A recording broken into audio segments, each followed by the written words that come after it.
हनी सिंह को जानते हैं आप? ना कहने का तो कोई सवाल ही नहीं उठता है।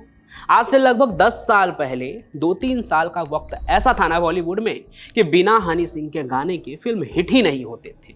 फिर चाहे वो शाहरुख खान की चेन्नई एक्सप्रेस हो या फिर अमिताभ सर की फिल्म भूतनाथ रिटर्न। लेकिन फिल्मों के अलावे भी हनी सिंह के अपने धमाकेदार गानों को लेकर एक अलग ही फेम है। लेकिन वही हनी सिंह आज डरे हुए हैं, इतने कि न्यूज रूम के अंदर भी वो अपने साथ सिक्योरिटी गार्ड की फौज लेकर चलते हैं।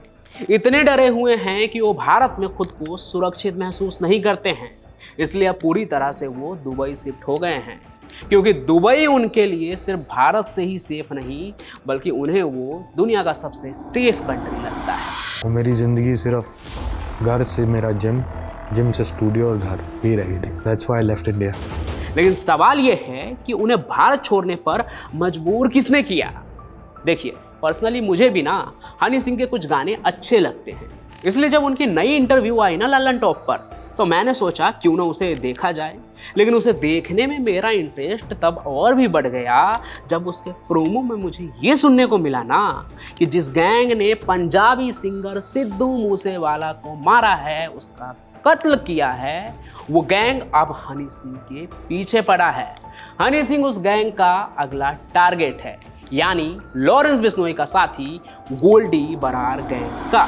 एक सिंगर आपके बाद की जनरेशन में हुए सिद्धू मूसेवाला, उनका कत्ल कर दिया गया। अभी भी फ़ोन आते हैं जेलों से। आपको भी कोई धमकी मिली है क्या? हाँ, पिछले साल मिली थी ना, सेम गैंग से जिन्होंने सिद्धू को मारा। वो मेरी ज़िंदगी सिर्फ घर से मेरा जिम से स्टूडियो और घर ही रही थी। That's why I left India. Goldy Brar के बारे में तो आपने जाना ही है। इन दिनों लॉरेंस बिश्नोई का जो एक साथी है रोहित गोदारा, वो भी काफ़ी फेमस चल रहा है। उसके पोस्ट वायरल हो रहे हैं क्योंकि कनाडा में उसने एपी डिल्लो के घर पर हमला किया है, फायरिंग करवाया है, क्योंकि उसकी नज़दीकियाँ जो है वो सलमान खान के साथ बढ़ रही, उनके साथ उन्होंने वीडियो भी किया है। अब ये पूरी कहानी क्या है ना, उस पर भी मैं आऊँगा, लेकिन अभी बात करते हैं गोल्डी बरार के बारे में। गोल्डी बरार के बारे में तो मैंने पहले भी काफ़ी बताया है कई बार। लॉरेंस बिश्नोई अगर ब्रांड है तो उसके पीछे का दिमाग जो है वो गोल्डी ही है। अगर आज आप किसी से भी पूछे ना कि सिद्धू मूसेवाले को दिन दहाड़े पंजाब के सड़क पर किसने मारा, तो सबका एक ही जवाब आएगा, लॉरेंस बिश्नोई गैंग ने। लेकिन सिद्धू मूसेवाला को मारने वाले शूटर की पूरी ट्रेनिंग खुद गोल्डी देता था, दूर कहीं विदेश में बैठकर वीडियो कॉल पर। वैसे तो सिद्धू मूसेवाला भी किसी पहचान की मोहताज नहीं है।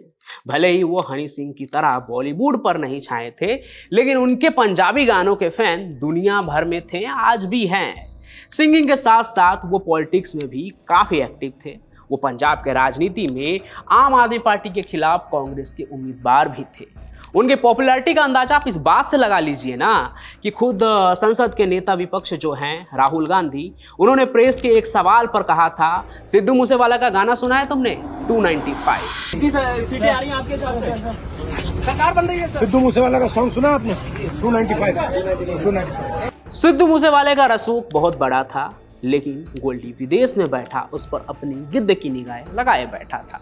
फिर जैसे ही मौका मिला, फिर पंजाब के मानसा में दिन दहाड़े 20 सड़क पर उन्हें गोलियों से भूनकर 6 लोगों ने मार दिया।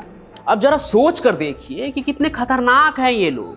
हैं तो भारत के पंजाब के ही, लेकिन रहते हैं चोरी छुपे विदेश में, पर पावर इतना रखते हैं कि वहां बैठकर भी पंजाब में बड़े से बड़े कांड को अंजाम दे देते हैं।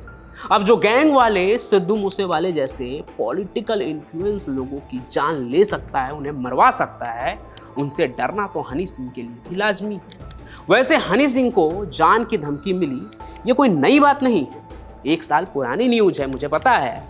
लेकिन उस धमकी के बाद उनकी जिंदगी कैसे बदल गई, उसकी इनसाइड स्टोरी अब सामने आई है। और हाल तो उनका ये है कि भारत में रहते हुए वो खुद को कहीं भी सेफ महसूस नहीं करते। अब जरा सोच कर देखिए कि कितने खतरनाक हैं ये लोग। हैं तो भारत के पंजाब के ही, लेकिन रहते हैं चोरी छुपे विदेश में, पर पावर इतना रखते हैं कि वहां बैठकर भी पंजाब में बड़े से बड़े कांड को अंजाम दे देते हैं। पर यह सब कुछ शुरू कहां से हुआ, इसे भी समझिए। देखिए, हनी सिंह की जो जिंदगी है ना, वो अभी 3 फेज में बटी हुई लगती है मुझे। पहला, पंजाबी सिंगर से बॉलीवुड का टॉप हिप हॉप सिंगर बनने का सफर। उस दौरान लाइमलाइट और उसमें धंसे हनी सिंह। दूसरा, नशे की वजह से उनका करियर का क्रैश हो जाना और उनकी हेल्थ प्रॉब्लम, जिसने उन्हें दुनिया के नज़र से लगभग 7-8 साल दूर रखा। अरे सरदार, बड़ा तो पंजाबी है, दारू पी लेता है, ये करके दिखा। मैं क्या इसको दो करता हूँ। साइकोटिक सिम्टम्स आने लग गए थे। ये पापा थोड़ना है, ये मेरी वाइफ थोड़ना है, ये गुड़िया थोड़ना है कोई। और तीसरा, वो फेज जो अभी के समय में है, जहां वो दोबारा से उन ऊंचाइयों को छूना चाहते हैं जहां पर वो कभी थे। हर तरफ हनी सिंह और उनके गाने, लोग आज भी उनके दीवाने हैं और शायद उनकी इसी पॉपुलैरिटी पर नज़र लग गई गोल्डी बरार की, जिनका मेन धंधा यही है मशहूर हस्तियों को धमकियां देकर पैसों की उगाही करना। गोल्डी और लॉरेंस के बारे में तो ऐसी कई कहानी सुना ही चुका हूं मैं। आज सुनिए कि हनी सिंह के साथ क्या किया इन्होंने। हनी सिंह ने खुद बताया, जिस इंटरव्यू को मैं देख रहा था, कि पिछले साल जब वो अपने काम में बिजी थे और इंडिया से कहीं बाहर थे, तभी उनके मैनेजर को एक खौफनाक कॉल आया। खौफनाक इसलिए क्योंकि वो कॉल सिद्धू मूसेवाला के कत्ल का मास्टरमाइंड गोल्डी बरार का था, जिसने हनी सिंह को जान की धमकी देते हुए फिरौती में भारी रकम की डिमांड की। बात हनी सिंह के जान की थी, इसलिए मैनेजर ने तुरंत ये बात उन्हें बता दी और ये सुनकर हनी भी हिल गए, क्योंकि गोल्डी बरार जैसे खतरनाक लोगों का क्या भरोसा कि वो कब क्या कर बैठे। इधर सिद्धू मूसेवाला के कत्ल को भी ज़्यादा टाइम हुआ नहीं था, तो खौफ होना तो लाजमी ही था, जैसा कि मैं बार बार कह रहा हूँ। इसलिए हनी सिंह ने समझदारी दिखाते हुए अपने मैनेजर से कहा कि अगर अगली बार फिर से कॉल आए ना ऐसा, तो उससे रिकॉर्ड कर लेना तुम। ऐसा ही हुआ भी। जब गोल्डी बरार ने दोबारा से फ़ोन किया ना, तो मैनेजर ने क्या किया, हनी सिंह के बताए मुताबिक पूरी बातचीत को रिकॉर्ड कर ली। और जब ये रिकॉर्डिंग हनी सिंह के पास पहुंची, तो उन्हें एहसास हुआ कि मामला सच में बहुत ज़्यादा सीरियस है। हालांकि उस वक्त हनी सिंह भारत में नहीं थे, तो कुछ कर नहीं सकते थे, लेकिन जैसे ही वो भारत लौटे तो वो तुरंत पुलिस के पास इस मामले की रिपोर्ट लिखवाते हैं और अपनी बात बताते हैं।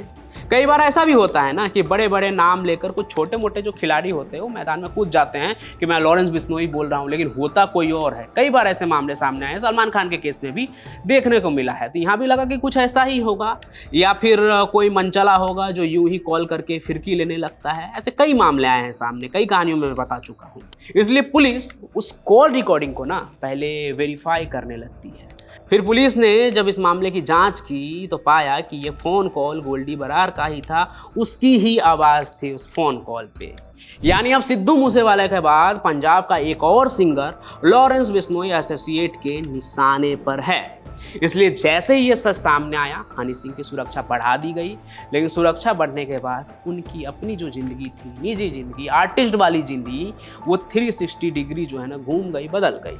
अब ना वो पहले की तरह कहीं भी आज़ादी से घूम फिर सकते हैं। अब उनकी ज़िंदगी सिर्फ जिम, घर और स्टूडियो तक ही सिमट कर रह गई है। उन्होंने खुद बताया, वो मेरी ज़िंदगी सिर्फ घर से मेरा जिम, जिम से स्टूडियो और घर ही रही थी। That's why I left India. वो जहाँ जाते हैं उनके साथ सुरक्षा गार्ड की एक फ़ौज होती है। यहाँ तक कि वो इंटरव्यू देने गए, वहाँ भी उस इंटरव्यू को जब मैंने सुना तो पता चला कि वहाँ भी उनके सुरक्षा में कई सारे गार्ड्स जो थे वो मौजूद थे। अब भला एक आर्टिस्ट आदमी इस ज़िंदगी से खुश कभी होगा भला? हनी बताते हैं कि वो भी इस तरह की ज़िंदगी से तंग आ गए थे। उन्होंने बताया कि पहले वो जब चाहे जहाँ चाहे अपने फैंस के बीच जा सकते थे, लेकिन अब वो चाह कर भी ऐसा नहीं कर सकते हैं। और सबसे ज़्यादा दुख तो उन्हें इसी बात का है कि वो अपने फैंस के बीच अब खुल कर नहीं रह सकते हैं।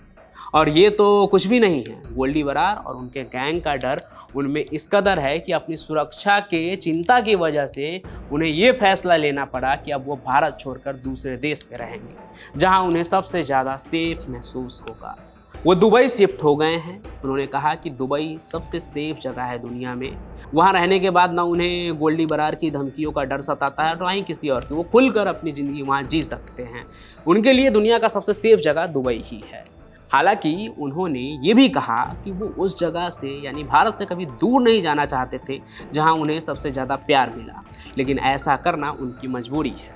अब हनी सिंह के साथ हुए इस इंसिडेंट के साथ एक बहुत बड़ा सवाल ये उठता है, क्या इन अपराधियों से डर कर ही रहना पड़ेगा? क्या इन अपराधियों को कंट्रोल नहीं किया जा सकता है? और इस देश में कोई भी सुरक्षित है या नहीं? लड़कियां रात को बाहर नहीं निकल सकती है, काम नहीं कर सकती है, लोग तरक्की नहीं कर सकते हैं, नहीं तो तमाम गैंगस्टर फिरौती के लिए कॉल करने लगेंगे, उनका सताना शुरू हो जाएगा। मतलब क्या हो रहा है इस देश में, ये सोचने वाली बात है। भारतीय सरकार और तमाम राज्य सरकार को इस बारे में सोचना चाहिए, क्योंकि क्राइम के आंकड़े जो है वो कम होने के नाम ही नहीं ले रहे हैं, हर दिन बढ़ते ही जा रहे हैं। पुलिस क्या कर रही है? खैर, ये सवाल तो दूसरा ही है, क्योंकि पुलिस की जो इमेज है हमारे देश में, उसे देखकर ऐसा लगता है कि अपराधी से पहले तो आम आदमी ही उन्हें देखकर डर जाती है। उन्हें अपनी इमेज ठीक करने की ज़रूरत है, ताकि जब लोग उन्हें देखें तो डरे नहीं, बल्कि सेफ महसूस करें कि अगर हमारे राज्य की पुलिस है हमारे सामने तो हमें कोई खतरा नहीं है। बाकी आपको इस विषय पर क्या लगता है, ये कमेंट करके ज़रूर बताइएगा।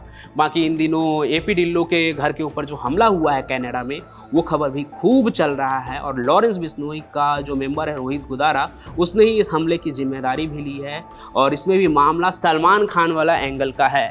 अब ये पूरी कहानी क्या है ना, इसकी हर डिटेल के साथ मैं एक नई वीडियो में आऊँगा। फिलहाल आप कमेंट करके ज़रूर बताइएगा कि आपको इस टॉपिक पे भी क्या लगता है। हम मिलेंगे, आपके जो भी सवाल है आप कमेंट में बताइए, उस सवालों के जवाब के साथ भी हम अगले वीडियो में मिलेंगे। तब तक इस वीडियो को लाइक कीजिए, ज़्यादा से ज़्यादा शेयर कीजिए। मैं पंचम प्रकाश मिलूँगा आपको किसी और सफ़र में, तब तक इस चैनल को सब्सक्राइब कीजिए। धन्यवाद।